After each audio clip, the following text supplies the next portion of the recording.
এই মুহূৰ্তত ৰাজ্যৰ চৰকাৰী কৰ্মচাৰীসকলৰ বাবে জনা বিচাৰিছোঁ এটা ডাঙৰ খবৰ।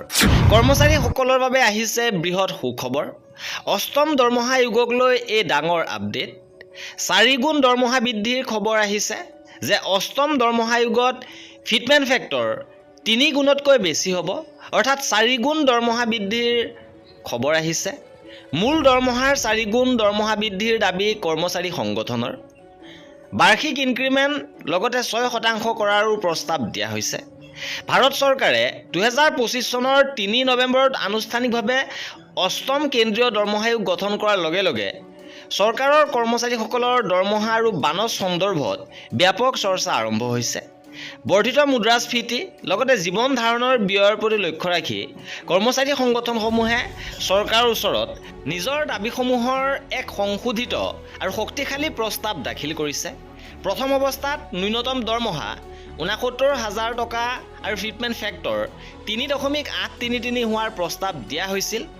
কিন্তু শেহতীয়াকৈ কৰ্মচাৰী সংগঠনসমূহে এই দাবী বৃদ্ধি কৰি ন্যূনতম দৰমহা 72,000 টকা আৰু ফিটমেণ্ট ফেক্টৰ 4 কৰিবলৈ দাবী জনাইছে।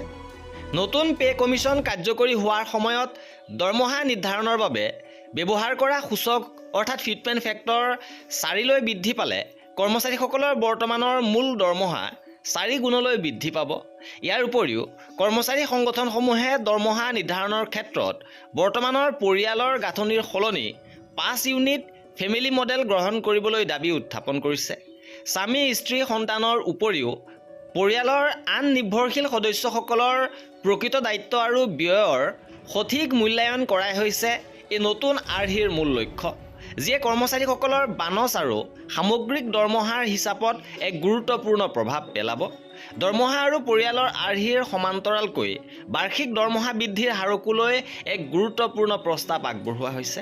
বৰ্তমান প্ৰায় 3% বাৰ্ষিক বৃদ্ধিৰ পৰিৱৰ্তে ইয়াক 6% কৰিবলৈ দাবী জনাইছে, কিয়নো মৰগীয়া বানচে কেৱল মুদ্ৰাস্ফীতিকহে সামৰি লয়। কিন্তু কৰ্মচাৰীসকলৰ প্ৰকৃত আয়ৰ বৃদ্ধি এই বাৰ্ষিক ইনক্ৰিমেণ্টৰ জৰিয়তেহে সম্ভৱ। চৰকাৰ আৰু কৰ্মচাৰী সংগঠনৰ মাজৰ এই দৰমহা সংক্ৰান্তীয় নিৰ্ণায়ক আলোচনাৰ ওপৰতেই এতিয়া সমগ্ৰ দেশৰ লাখ লাখ চৰকাৰী কৰ্মচাৰীৰ ভৱিষ্যতৰ অৰ্থনৈতিক নিৰাপত্তা নিৰ্ভৰ কৰিছে।